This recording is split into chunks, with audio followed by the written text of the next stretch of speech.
नमस्कार। शोमरतोड़ी एनालिसिस में आपका स्वागत है। आज जो मेरी चर्चा का जो विषय है वह है संसद में गृह मंत्री अमित शाह जी द्वारा लाया हुआ 3 अमेंडमेंट बिल, 3 नए बिल, और जो पुराने बिलों के संदर्भ में Indian penal code, criminal proceedings act और इंडियन एविडेंस एक्ट, इनकी जगह पर जो 3 नए बिल प्रस्तुत किए हैं उसके बारे में मैं चर्चा करने आया हूं। सबसे पहले मैं जो कह रहा हूं वो ये है कि अगर पूरी दुनिया में कहीं पर अगर अन्याय है तो वह भारत की न्याय व्यवस्था है, और वो भी साधारण जन के लिए। जो पैसे वाले हैं, लीगली इलीगली जो पैसा कमाते हैं, या जिनके संपर्क हैं, या जिनका जो तिकड़मी लोग हैं, जैसे शीतलवाड़ हो गई, तीसरा शीतलवाड़ आपने देखा ही होगा कि कितने बेचैन हो गए थे हमारे सीजीआई साहब उसके लिए, उसको देने के लिए, न्याय देने के लिए, उसको बेल देने के लिए। एक बेंच कहीं भारतनाट्यम कर रहे थे तो बेंच बनाई, 2 जजों की बेंच बनाई, वो नहीं कर पाए, स्प्लिट फैसला आया तो 3 जजों की बेंच बना दी। तो अंत तक वो इसकी निगरानी करते रहे कि उसको बेल मिली या नहीं मिली। या जैसे राहुल गांधी, लोअर कोर्ट से लेकर के अपर कोर्ट तक पूरी जगह, अपर कोर्ट मान हाई कोर्ट तक जो है पूरी जगह उसको दोषी पाया गया, लेकिन सुप्रीम कोर्ट नजर लगाए बैठा था कब हमारे दरवाजे पर आएंगे, और वो टाइमिंग के हिसाब से केस भी इस ढंग से चला कि टाइमिंग के हिसाब से कि ताकि वो लोकसभा के चुनाव के लिए अयोग्य घोषित ना हो, उससे पहले हम जजमेंट दे दें। वैसे तो सुप्रीम कोर्ट में न्याय पाने के लिए बरसों लग जाते हैं, पीढ़ियां लग जाती हैं, 70-75 हज़ार तक पेंडिंग केस पड़े हैं, लेकिन वो बाट जो होते हैं इन जैसे लोगों की, जिनके लिए न्याय है, जिनके अपने संपर्क हैं, जिनके पास जो अपने मन मुताबिक न्याय खरीद सकते हैं। तो इसके पीछे कारण क्या है? इसके पीछे मुख्य कारण है, जैसा कि आप लोग, अधिकांश लोग जानते होंगे, ये अश्विनी उपाध्याय जी को, जो सुप्रीम कोर्ट के वकील भी हैं और पीएलआई के भी एक्टिविस्ट समझ लीजिए आप उनको, जो है वो इस तरह की जो है याचिकाएं सुप्रीम कोर्ट में लगाते रहते हैं। कभी उनको सफलता मिलती, कभी नहीं मिलती, कभी उन्हें जजों से, सुप्रीम कोर्ट के जजों से डांट भी खानी पड़ती कि आप यहाँ क्यों आए, वहाँ क्यों नहीं गए, वहाँ क्यों नहीं गए। तो इनका एक बड़ा प्रयास रहा। हालांकि एग्जैक्टली वो जो नए बिल पेश हो रहे हैं उससे एग्जैक्टली वो सेटिस्फाइड नहीं है, लेकिन इतना जरूर है, एक शुरुआत तो हुई। असल में क्या है, ये जितने भी अंग्रेजों के लाए हुए बिल हैं उसके पीछे न्याय क्या है? न्याय का जो थीम है वो क्या है? वो ये है कि जो शासक वर्ग है, चाहे वो तब का शासक वर्ग हो या आज का शासक वर्ग हो, उसको दंड न मिले। उसके अलावा किसको न्याय मिल रहा नहीं मिल रहा वो अलग चीज़ है, लेकिन एक स्पेशल जो है, एक उन लोगों को सुरक्षा देने के लिए ये सारे कानून बनाए गए थे ब्रिटिशर्स ने, ताकि उनके लोग वो ना हो। और आज़ादी के बाद भी वो गए, लेकिन उनका एक वर्ग अभी भी यहीं पर है। जो कुछ वो करते थे वही वो वर्ग आज भी करता है। वो उनका उत्तराधिकारी वर्ग है, जिसने कभी पीड़ा नहीं देखी। आपने भी देखा ना, राहुल गांधी कहते कि मैं जब भारत यात्रा में गया तो मुझे लोगों में गरीबी के दर्शन हुए, उत्पीड़न के दर्शन हुए, अन्याय के दर्शन हुए, भुखमरी के दर्शन हुए, इस टाइप की बातें कर रहे थे। तो कहने का मतलब ये है, ये वो वर्ग है जिसके लिए ये न्याय बनाया गया था, जिसके लिए कानून बनाए गए थे। वहाँ अंग्रेज थे, यहाँ काले अंग्रेज हैं। आज भी न्याय इनके उस पर है। क्या कभी आपने सोचा भी है? आप आम आदमी को देख लीजिएगा, कभी पूछ लीजिएगा क्या उसको न्याय मिल रहा है अगर वो अदालत के कोर्ट और कचहरी में फंसा हुआ है, चाहे उसने फंसाया हो। या चाहे उसने केस किया हो या उसके खिलाफ केस किया हो, क्या उसको कहीं से भी लगता है क्या कि इस देश में न्याय जैसी कोई चीज है? तारीख पे तारीख, एक पीढ़ी गई, दूसरी पीढ़ी गई, तीसरी पीढ़ी गई, लेकिन यहां न्याय नहीं मिलता। न्याय तत्काल अगर मिलता है तो वो एक वर्ग विशेष के लिए। तो ये स्थिति है। अब आप ये देखिएगा कि सुप्रीम कोर्ट जो अपने को भारत की न्यायपालिका का संरक्षक बताता है, वो एक 370-35 के मुद्दे पर लठमलठ कर रहा, एक मृत धारा पर जो है, एक मृत कानून पर लठमलठ मचा रहा है और उसमें घंटों घंटों बहस हो रही है। किस बात की बहस हो रही है? लेकिन जो इनके असली काम है, अगर आप न्यायपालिका के संरक्षक हैं तो क्यों नहीं आम आदमी को न्याय मिल पा रहा है? आपको पता नहीं है? हाँ, आपको पता नहीं है। मैं जानता हूं कि जो सुप्रीम कोर्ट में जो जाता है वो एक एलीट वर्ग है, जिसका बाप भी सुप्रीम कोर्ट में रहा हो, हाई कोर्ट में रहा हो, चाचा रहा हो, ताऊ रहा हो। तो ये लोग एक अलग वर्ग है, सामर्थ्यवान वर्ग है। इनको पीड़ा नहीं है, इन्होंने कुछ देखा ही नहीं है, इन्होंने आम आदमी की पीड़ा भी नहीं देखी है। इन्होंने कभी ये सोचा भी नहीं है कि एक आदमी कितने साल से केस चल रहा, एक आदमी की जिंदगी कैसे बर्बाद हो रही है, कैसी उनकी पीढ़ियां बर्बाद हो रही है। उनके लिए खेल हो रखा सुप्रीम कोर्ट। कभी आप गे पे वो करो, कभी आप जो है ये जो अनैतिक व्यभिचार पे बहस करो, लेकिन आम आदमी पर नहीं। इनका क्लास ही बिल्कुल अलग है। इनको पता ही नहीं है जमीन का, कि जमीन हकीकत क्या है। सुप्रीम कोर्ट भी क्या है, एक परिवारवादी है, एक सामर्थ्यवान है। वो कोई आम आदमी सुप्रीम कोर्ट का जज नहीं बन सकता अगर उसके परिवार में कोई जज ना रहा हो। और फिर क्योंकि एक परिवार का क्लब बन गया है तो वो इन चीजों को नहीं देख सका। अब मैं उसके बाद आता हूं, ये तो हुआ सुप्रीम कोर्ट। मैं सुप्रीम कोर्ट को इस समय इसलिए दोष दे रहा हूं क्योंकि आज जितना वो एक्टिव नजर आता है, तो उसको ये चीजें भी देखनी चाहिए। जब वो खुद को इस संप्रभु मान रहा, लोकतंत्र से ऊपर जब सुप्रीम कोर्ट अपने को मानने लग गया कि कानून भी हम ही बनाएंगे, किसी का अपॉइंटमेंट करना हो तो हम ही करेंगे, सब कुछ हम करेंगे। मतलब अगर मैं अपने बेटे की कहीं शादी सगाई तय कर रहा हूं तो कल के दिन सुप्रीम कोर्ट ये ना कर दे कि उसके साथ एक रिटायर्ड जज भी होगा, मतलब लड़की के पिता लड़के के पिता के साथ एक रिटायर्ड जज भी होगा और एक सिटिंग जज होगा और एक सीजीआई साहब होंगे। तो ये स्थिति भी आ सकती है। तो खैर मैं ये कह रहा हूं कि अब मैं सुप्रीम कोर्ट को छोड़ देता हूं। लेकिन 75 साल हो गए देश को आजाद हुए, क्या किसी के उसमें नहीं है ये बात कि न्याय कहां मिल रहा है? न्याय जैसी कोई चीज है क्या? आप ये देखिए कि कोई हत्या करता है, बलात्कार करता है, वो पकड़ा जाता, साल भर 6 महीने में उसको बेल हो जाती, फिर वो एक और हत्या कर देता, एक और बलात्कार कर देता, और जो गवाह है वो डरे सहमे रहते हैं। अभी उन्होंने उसको बेल दी है नवाब मलिक को। नवाब मलिक क्या है? उसके दाऊ से संबंध है, लेकिन उसको छोड़ दिया, उसको बेल पे रिहा कर दिया। अब वो थोड़ी करेगा, कीर्तन थोड़ी करेगा, संध्या भजन थोड़ी करेगा, अब वही काम करेगा वो, और जो उसके खिलाफ जो सबूत है उनको ही मिटाएगा।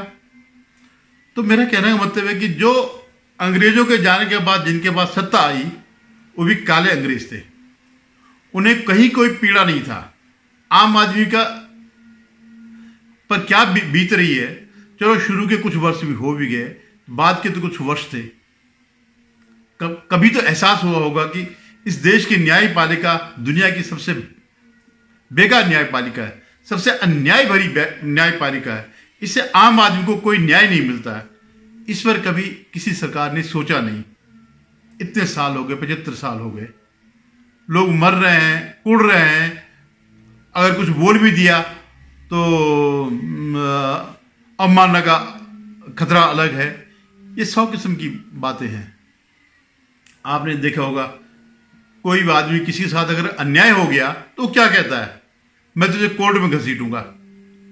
लेकिन असल में जब वो कोर्ट में जाता तो होता क्या है, वो बेचारा खुद घिसटने लग जाता है। उसको तारीख पे तारीख मार मार करके उसकी हालत खराब कर दी जाती।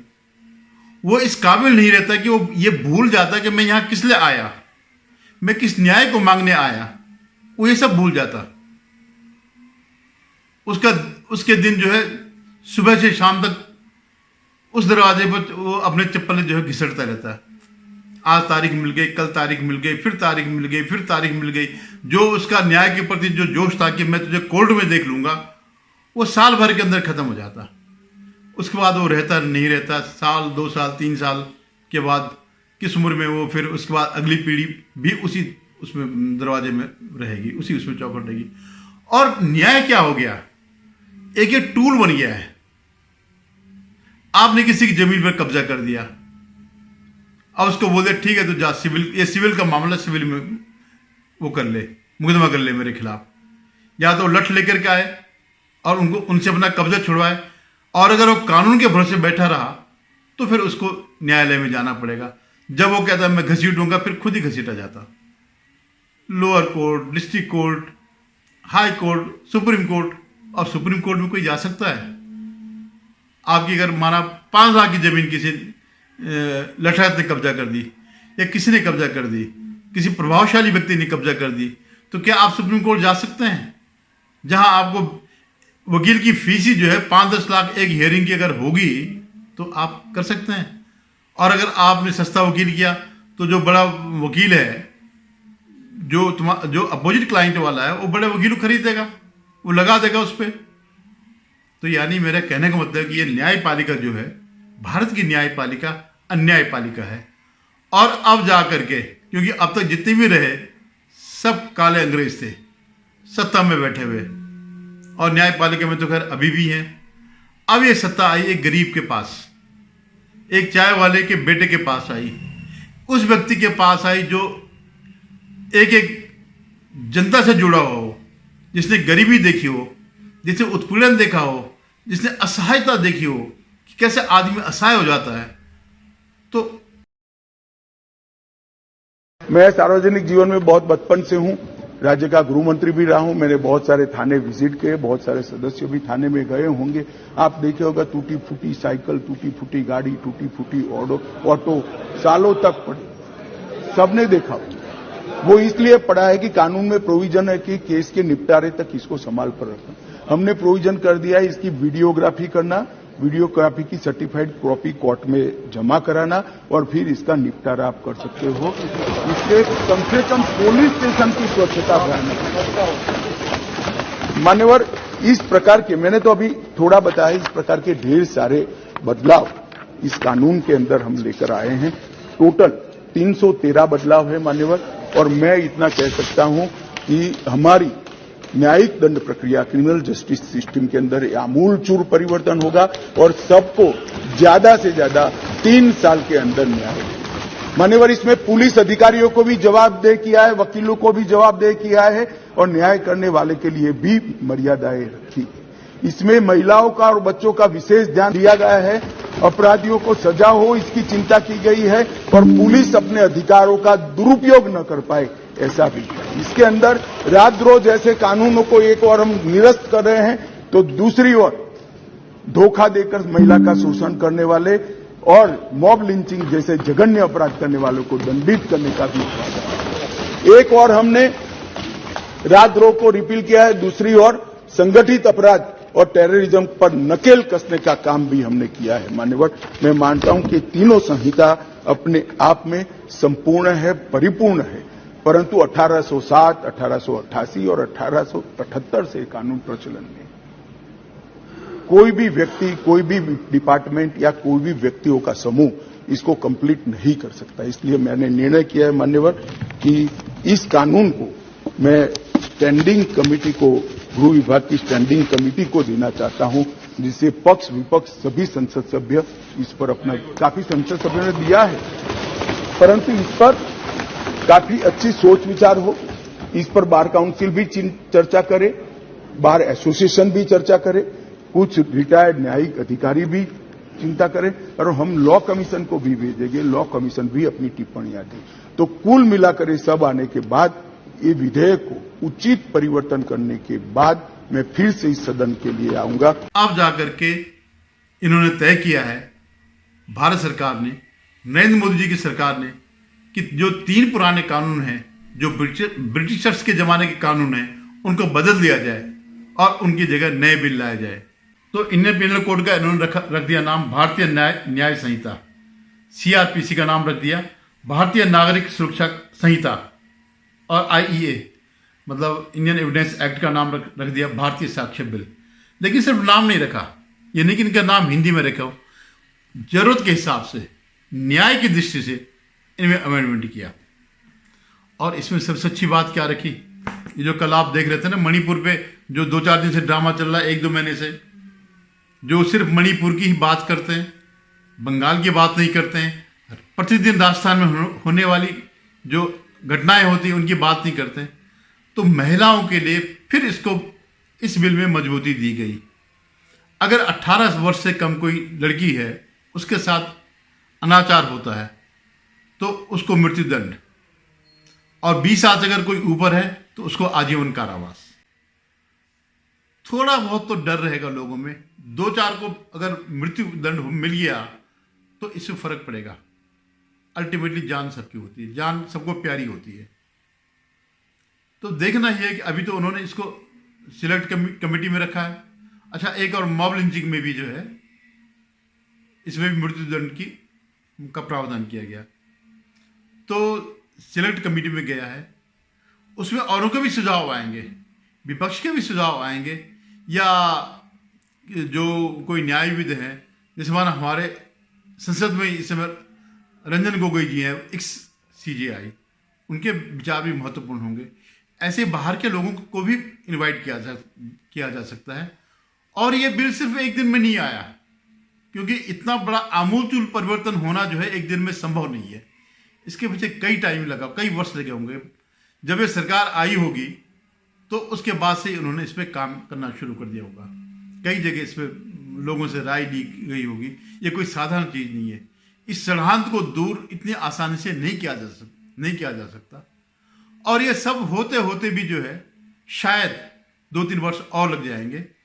सिलेक्ट कमेटी के आने के बाद, उसमें बहस होने के बाद, उसमें कुछ अमेंडमेंट होने के बाद, हर एक से राय लेकर के, और फिर अगर राजनीति इसमें ना घुस जाए तो शायद 2-3 वर्ष में ही हो जाए।